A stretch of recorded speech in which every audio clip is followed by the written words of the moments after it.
Hi, this is Julia and the Space Daily News channel.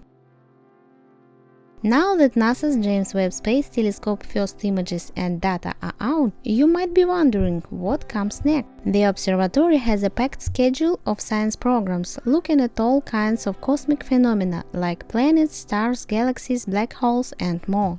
Webb will revolutionize our understanding of the universe, but first, researchers need time to analyze data and make sure that they understand what they are seeing. Here are 4 things to know about Webb's next steps. More images are coming. Webb has already captured more images beyond the ones you saw on July 12. And the Cartwheel Galaxy is just one example. Scientists believe that this galaxy was formed as a result of a high-speed collision that occurred about 400 million years ago. It consists of 2 rings, a bright inner ring and a multicolored outer ring. Both rings expand outwards from the center of the collision like shock waves. However, despite the collision, the spiral arms of the galaxy remain.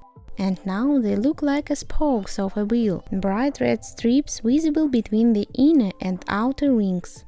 News releases on results will be coming too once they have been reviewed. In addition, NASA will publish images taken by Webb during launch, even before his science program begins, such as images of Jupiter and some of its moons. This near-infrared image clearly shows bands of Jupiter's atmosphere, as well as the Great Red Spot, a huge vortex known to astronomers since the 7th century. The red spot looks white in this image because of the processing of the image.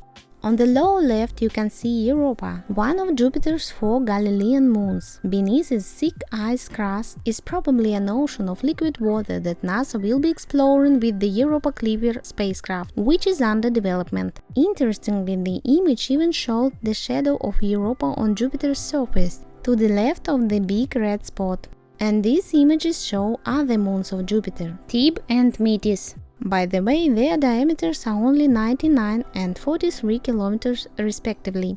How well details can be seen in these images is proof that Webb can observe satellites and rings near bright objects in the solar system, such as Jupiter, Saturn, and Mars.